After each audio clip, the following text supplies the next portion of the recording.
What if the version of God you inherited is too small for the version of yourself you're becoming? I mean that sincerely.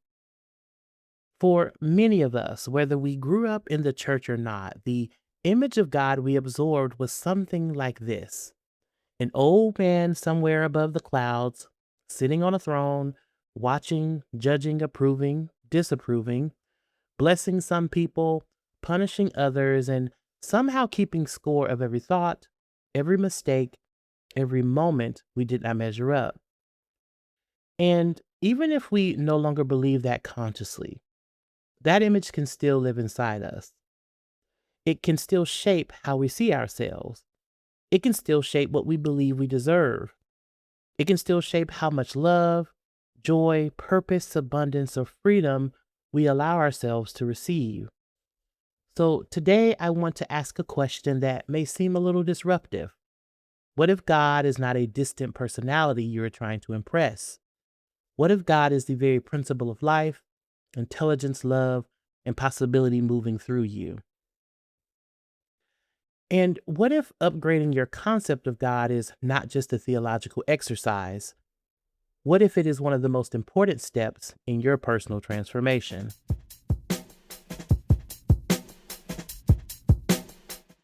Welcome to Seminary Outsider, the podcast where we explore the sacred beyond the walls of traditional religion and translate spiritual insight into personal transformation.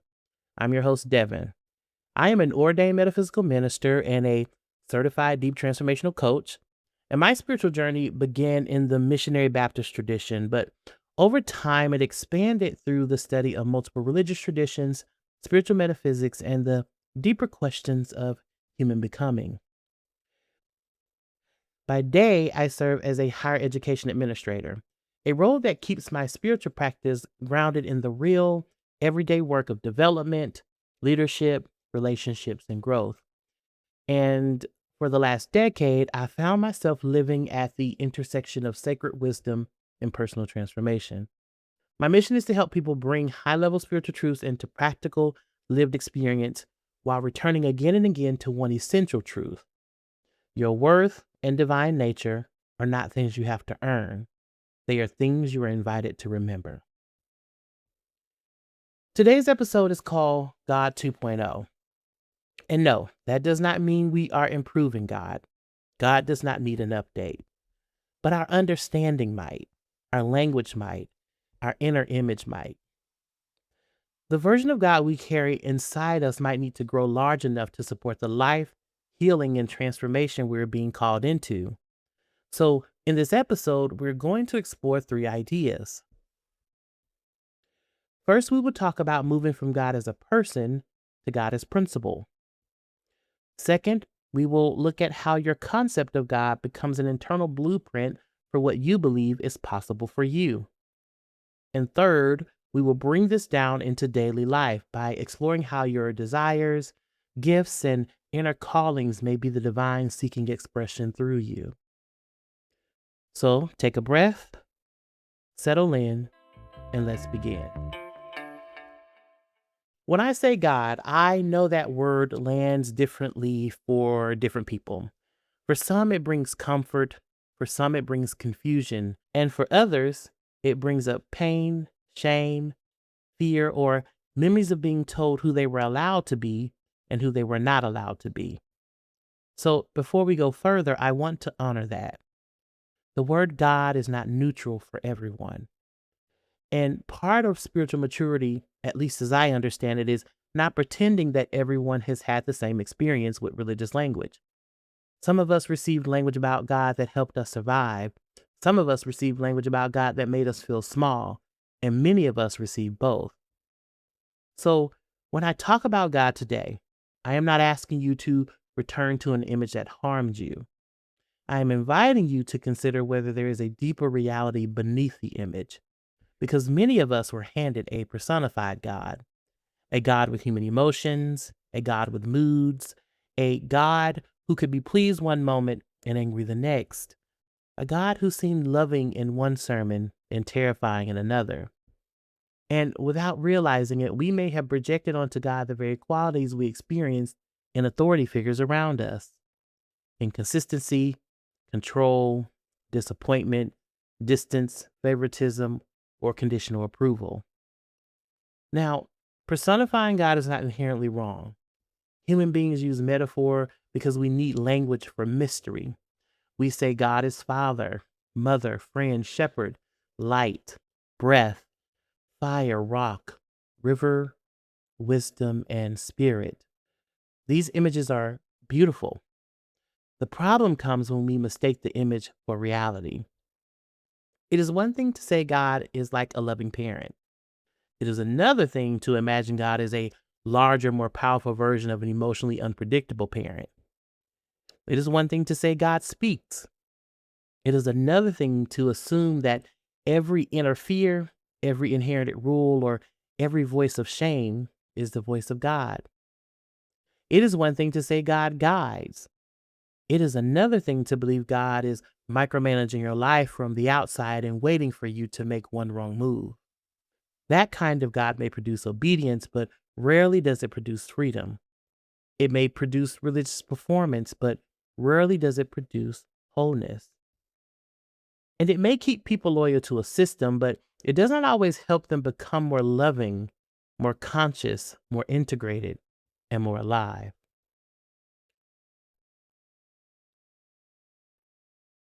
So, what happens when we begin to shift from God as a human like being outside of us to God as divine principle? What happens when God is not imagined primarily as a person in the sky, but as infinite intelligence, as love itself, as life itself, as creative power, as the source and substance of all being, as the energy that moves towards healing, wholeness, expansion, truth, beauty, and liberation? That shift changes everything because a personified God can be imagined as inconsistent, but a principle is dependable. Think about gravity. Gravity does not wake up one day and decide it is done with you.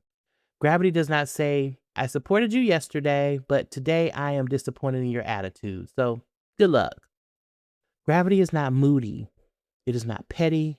It is not keeping score. It simply is.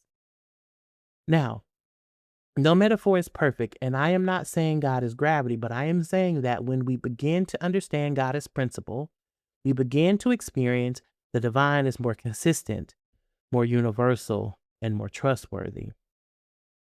God is not loving today and withholding tomorrow. God is love. God is not wise sometimes. God is intelligence. God is not occasionally creative. God is the creative life force itself. And if God is principle, then spiritual growth is not about trying to convince God to be good to us. It is about aligning ourselves with what is already true. That is a major shift because many of us were taught to relate to God through pleading, begging, performing, proving, trying to become acceptable, trying to say the right prayer, believe the right doctrine, attend the right church, avoid the wrong question, and keep our spiritual resume clean enough to stay in good standing. But in metaphysical spirituality, we begin with a different assumption. The divine is not withholding itself. The divine is always present. The question is not, how do I get God to come closer? The question is, where have I become unavailable to the presence that is already here? Let me say that again. The question is not, how do I get God to come closer? The question is, where have I become unavailable to the presence that is already here? That unavailability may come from fear, it may come from shame, it may come from trauma, it may come from the belief that we are fundamentally flawed, sinful, unworthy, or separate. It may come from the ego's need to control everything because somewhere along the way, surrender did not feel safe. And so the spiritual path becomes less about reaching up to a distant God and more about removing the blocks to the God reality already within and around us. This is where theology and transformation begin to meet because your image of God is never just about God. Your image of God becomes the atmosphere your soul breathes. If your God is punitive, you may become afraid of your own growth. If your God is controlling, you may distrust your own agency. If your God is distant, you may struggle to feel spiritually supported. If your God is conditional, you may believe love must be earned. But if God is love, then love is not a reward. If God is life, then your aliveness is sacred.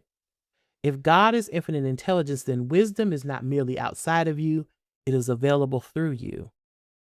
If God is creative power, then your ability to imagine, build, heal, and begin again is not separate from your spirituality. It is part of it.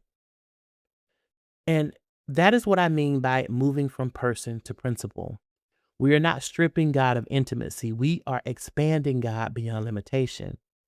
Because when people hear principle, they sometimes think it sounds cold or abstract. But I actually think it can become deeply intimate. Because if God is principle, then God is not trapped in one location. God is not limited to one tradition, and God is not only accessible in one building, through one title, or within one approved set of words. God is as close as breath, as close as awareness, as close as the quiet nudge towards truth, as close as the ache in you that knows you are meant for more, as close as compassion, as close as courage, as close as the moment you forgive yourself and feel something loosen in your chest. That is not a distant God. That is a God more intimate than our own self-rejection.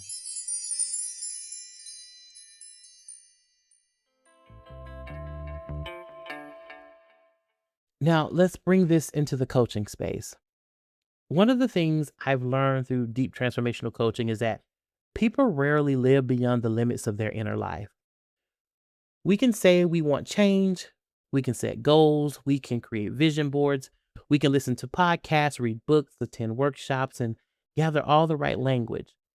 But if the inner blueprint does not change, we often recreate the same patterns with new vocabulary. And one of the most powerful parts of that inner blueprint is your concept of God. Even if you do not use the word God, your highest concept of reality shapes your highest concept of possibility. Let me say that another way. What you believe about ultimate reality often becomes what you believe about yourself. If deep down you believe the universe is hostile, you may live guarded. If you believe life is random and unsupported, you may struggle to trust timing, intuition, or inner guidance. If you believe God is disappointed in you, you may unconsciously sabotage joy because joy feels undeserved. If you believe God only blesses certain kinds of people, you may hide the parts of yourself that do not fit the mold. If you believe God is always testing you, then peace may feel suspicious. You may find yourself thinking, this is too good because something bad must be coming. And notice how quickly theology becomes psychology. Notice how quickly our beliefs about God become our beliefs about safety, worth, identity, and possibility. This is why the episode is called God 2.0, because sometimes the operating system running in the background of our lives is not our conscious belief. It is the God image we inherited before we had the language to question it. You may consciously believe God is love, but still emotionally relate to God as surveillance. You may consciously believe you're worthy, but still feel that you must earn rest. You may consciously believe abundance is possible, but still feel spiritual discomfort around desire. So, part of transformation is asking, what version of God is my nervous system responding to? Not just what sounds good in a quote, not just what I would post online, but what version of God do I actually react to when I make a mistake? What version of God shows up when I disappoint someone? What version of God do I feel when I want something deeply? What version of God appears when I imagine becoming more visible, more successful, and more free?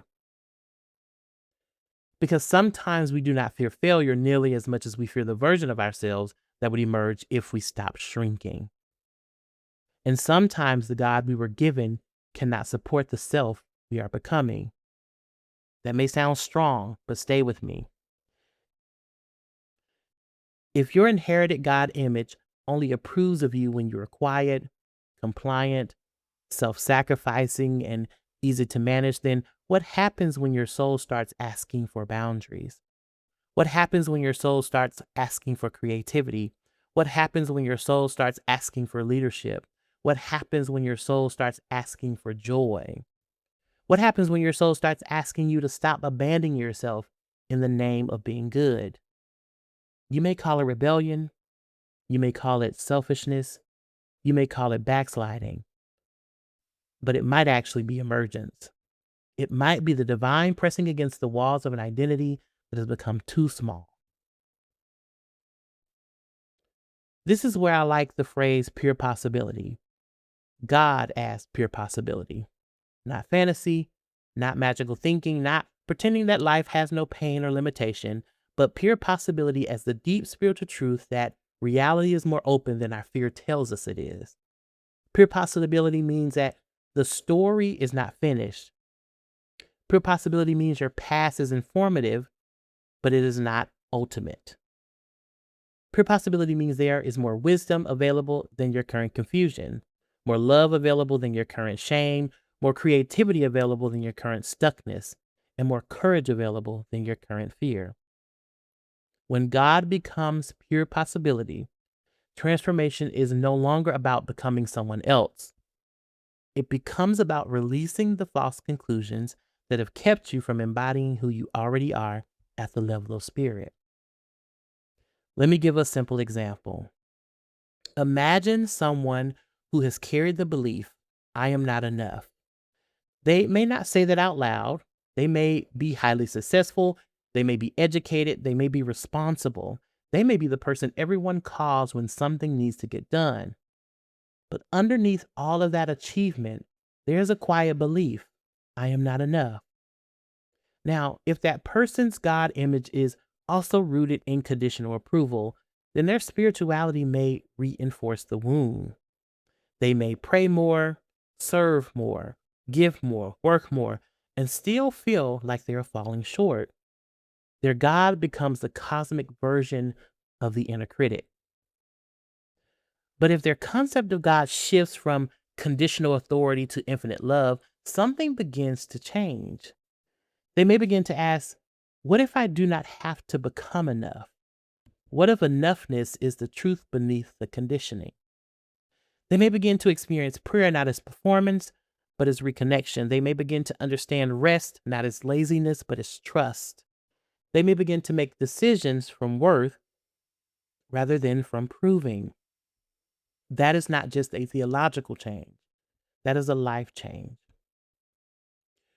Or imagine someone who desires a more meaningful life. Maybe they want to write, start a business, go back to school, leave a role that no longer fits, have a difficult conversation, explore a spiritual path outside the tradition they inherited. But every time the desire rises, guilt rises with it. Who am I to want this? What if I am being selfish? What if I fail? What if people misunderstand me? What if God is not pleased? Now, if God is imagined as a gatekeeper who blesses self denial but distrusts desire, that person may suppress the very thing that is trying to lead them into deeper alignment. But if God is understood as creative intelligence, then desire becomes something worth listening to, not obeying blindly, not indulging impulsively, but listening to. Because some desires are egoic, yes. Some desires come from comparison, insecurity, or the need to be seen. But some desires are sacred. Some desires are the soul's way of saying there is more life here. Some desires are divine invitations. Some desires are the future pulling you forward. And part of spiritual discernment is learning the difference between ego craving and soul calling. This is why your concept of God becomes a ceiling. If God is small, your life must shrink to fit that God. If God is controlling, your freedom will feel dangerous. If God is punitive, your mistakes will feel like evidence against you. If God is tribal, your compassion will have borders. If God is anti human, your body, emotions, and desires will feel suspect. But if God is infinite love, infinite intelligence, infinite creativity, and pure possibility, then your life has permission to expand. Not in a reckless way, not in a way that ignores responsibility, but in a way that honors the sacredness of becoming. And I want to be careful here. God 2.0 is not about spiritual bypassing. It is not about saying everything is possible while ignoring grief, injustice, mental health, trauma, or systemic realities. It is not about pretending people can simply think their way into a different life. Transformation is deeper than positive thinking. And spirituality that cannot hold suffering is not mature spirituality. What I'm saying is this: your concept of God should not become another prison. Your spirituality should not make you less human. It should make you more whole. It should help you tell the truth. It should help you feel more deeply. It should help you love more courageously. It should help you live with greater integrity. It should help you become more available to the life that wants to move through you. That is what I'm interested in. Not religion as performance, not spirituality as aesthetic, but transformation as embodiment. So here's a question to sit with. Does your current concept of God make you more afraid or more free? Does it make you more loving or more judgmental? Does it make you more honest or more performative? Does it make you more alive or more obedient to someone else's fear? That question matters because the fruit of our God image shows up in our lives. And sometimes, before we can transform our patterns, we have to transform the sacred assumptions beneath them.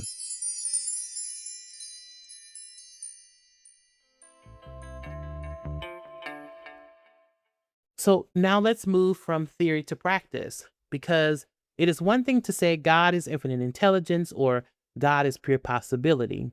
It is another thing to live from that. It is one thing to have an expanded theology. It is another thing to make a different decision on a Tuesday afternoon when your old fears get activated. That is where daily practice matters. And this is where I think spirituality and coaching come together beautifully. Spirituality helps us remember who we are. Coaching helps us embody that remembering through action. Spirituality asks, what is true at the level of soul? Coaching asks, how will you live that truth daily? Because transformation does not happen only in insight. Insight is powerful, insight can open the door, but embodiment is walking through it. You can have a profound realization that you're worthy, but then the practice is choosing not to over-explain your boundary.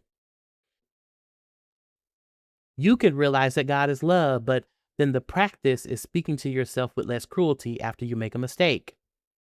You can realize that the divine lives within you, but then the practice is trusting your inner wisdom enough to take one aligned step. This is what I mean by sourcing the divine in daily action. Instead of imagining God as outside of your life, occasionally intervening, you begin to experience God as the source from which your life is lived. Your courage is sourced, your creativity is sourced, your compassion is sourced, your clarity is sourced, your desire for healing is sourced, your longing for justice is sourced, your ache to become more fully yourself is sourced. It is not random, it is not separate from God. It may be God moving as you. Now, that phrase may stretch some people, God moving as you, but let's sit with it gently. I am not saying that the ego is God. I am not saying every impulse is divine. I am not saying we should baptize our preferences and call them revelation. We have all seen what happens when people confuse ego with God. That can become harmful very quickly. What I'm saying is that beneath the ego, beneath the fear, beneath the conditioning, beneath the survival strategies, there is a deeper self. Call it soul, call it spirit, call it true self, call it the image of God, call it the divine spark. That deeper self is not trying to dominate life, it is trying to express life. And many of our desires for healing, growth, creativity, contribution, intimacy, and freedom come from that deeper place. The ego asks, how do I stay safe? The soul asks, how do I become true? The ego asks, how do I get approval? The soul asks, how do I live in alignment? The ego asks, how do I control the outcome? The soul asks, what is mine to do? And transformation requires us to shift from ego consciousness to soul consciousness. Not because the ego is bad. The ego has helped us survive. The ego has helped us navigate identity, belonging, and threat. The ego has been trying in its own limited way to protect us. So we do not need to hate the ego. We need to stop letting it lead the whole life. Ego consciousness says, I am separate, I am unsupported, I have to prove myself, I have to defend myself, I have to become worthy. Soul consciousness says, I am connected, I am sourced, I am guided, I am already held in worth, I can act from truth rather than fear. That shift changes the quality of our actions because two people can do the same thing from very different consciousness. You can say yes from fear, or you can say yes from love. You can say no from punishment, or you can say no from integrity. You can pursue success from proving, or you can pursue success from purpose. You can rest from avoidance, or you can rest from trust. You can serve from depletion, or you can serve from overflow. The outer action may look similar, but the inner source is different, and the source matters. So, how do we begin practicing this? Let me offer a simple framework. First, notice the image of God that is active in the moment, not the one you claim intellectually, the one your body is responding to. For example, when you make a mistake, pause and ask, what kind of God do I feel right now? Do I feel a God who is disappointed, a God who is angry, a God who is withdrawing, a God who is shaking his head, or do I feel a God who is present, loving, truthful, and still inviting me forward? That one question can reveal a lot. Second, notice the identity that image creates. If I believe God is disappointed in me, who do I become? Maybe I become the guilty one, the apologetic one, the overfunctioning one, the one who tries to earn love back. But if I believe God is compassionate truth, who do I become? Maybe I become honest, responsible, open, able to repair without collapsing into shame. That is transformation. And third, choose one aligned action from the higher image. This is important. Do not try to change your entire life in one moment. Just ask, if infinite love were expressing through me right now, what is one step I could take? Maybe the step is apologizing. Maybe it is resting. Maybe it is telling the truth. Maybe it is asking for help. Maybe it is writing that first paragraph. Maybe it is not sending that reactive text. Maybe it is letting yourself want what you want without immediately judging it. Maybe it is placing your hand on your heart and saying, I am still held. Small actions matter because they train the nervous system to trust a new reality. Let me give you an example. Let's say you're facing a decision. Parts of you want to grow, parts of you are terrified. The old God image says, be careful. Do not get it wrong. If this is not perfectly aligned, you may lose approval. The ego hears that and says, freeze. But the God 2.0 image says, infinite intelligence is available. You're not separate from wisdom. You can listen. You can discern. You can take the next faithful step without needing the entire map. The soul hears that and says, move with trust, not recklessly, not without reflection, but with trust. And then maybe the aligned action is making that phone call, applying to that program, having that conversation, creating that outline, setting that boundary, taking a walk, scheduling the therapy appointment, beginning again. The spiritual breakthrough is not always dramatic. Sometimes it looks like doing the next honest thing from a new consciousness. That is how the divine becomes sourced in daily life. Not just believed in, not just discussed, not just worshiped from a distance, but lived, breathed, practiced, embodied. And this is where personal desires become important because many people have been taught to distrust desire, especially in religious contexts. Desires can be treated as dangerous. And yes, desire needs discernment, but desire is not automatically the enemy of spirituality. Sometimes desire is the language of the soul. Sometimes what you deeply desire is connected to what wants to express through you. Maybe you desire peace because your nervous system is ready to heal. Maybe you desire creativity because something sacred wants to form. Maybe you desire deeper relationships because love is trying to expand your capacity for intimacy. Maybe you desire leadership because there is a contribution only you can make. Maybe you desire freedom because your soul is tired of living under inherited limitations. The question is not, do I have desire? You're human. Of course you do. The better question is, what is the source of this desire? Is this desire trying to help me avoid myself, or is it calling me home to myself? Is this desire rooted in comparison, or is it rooted in calling? Is this desire about proving I am enough, or is it an expression of the enoughness I am beginning to remember? That distinction matters because ego desire often says, I need this so I can finally be somebody. Soul desire says, this is asking to be expressed because I already am somebody. That is a very different energy. One is grasping, the other is allowing. One is performance, the other is participation. One is trying to manufacture worth, the other is creating from worth. And when we understand God as creative principle, our lives become places where the divine can take shape through our words, through our choices, our relationships, our work, our healing, through our art, through our leadership, through our presence.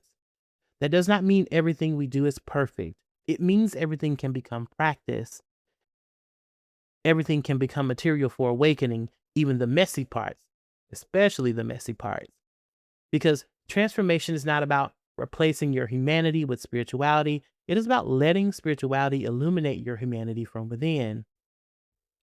So maybe God 2.0 is not actually new. Maybe it is ancient. Maybe it is the truth mystics have always pointed towards, that God is not merely above us, God is within us. God is around us. God is beneath all things. God is the life of life, the love within love, the intelligence within wisdom, the creative pulse within becoming.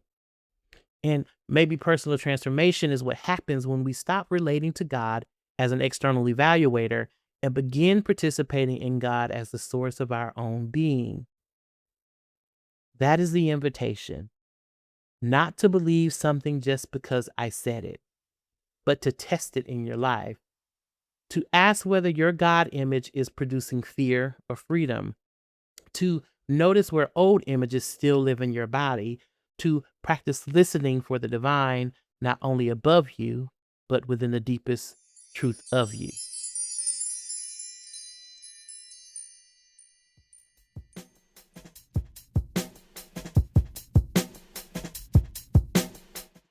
As we come to a close, let's gather the thread. Today, we explored the idea of God 2.0, not as a replacement for mystery, not as a trendy spiritual upgrade, but as an invitation to examine whether the version of God we carry is large enough, loving enough, and true enough to support transformation. And here are the key takeaways. First, we talked about moving from God as a distant, human-like personality to God as divine principle, infinite intelligence, love, life, and creative power. Second, we explored how your concept of God becomes an internal blueprint. The God you believe in often shapes the self you believe you're allowed to become. And third, we talked about sourcing the divine in daily action by shifting from ego consciousness to soul consciousness and by treating aligned desire as a possible expression of the divine moving through you. So, here's a reflection I want to leave you with. What image of God are you ready to release? And what image of the divine is trying to emerge in you now? Not just as an idea, but as a way of living, as a way of choosing, as a way of loving yourself and others, as a way of becoming more whole. If this episode resonated with you, I invite you to subscribe to Seminary Outsider wherever you listen to podcasts. And if you know someone who is rethinking old religious ideas, healing from spiritual fear, or trying to bridge sacred wisdom with real personal transformation, share this episode with them. I am Devin, and this has been Seminary Outsider. May you remember that the divine is not waiting somewhere far away. It is already present, already moving, already calling you into the fullness of who you are. Until next time, goodbye.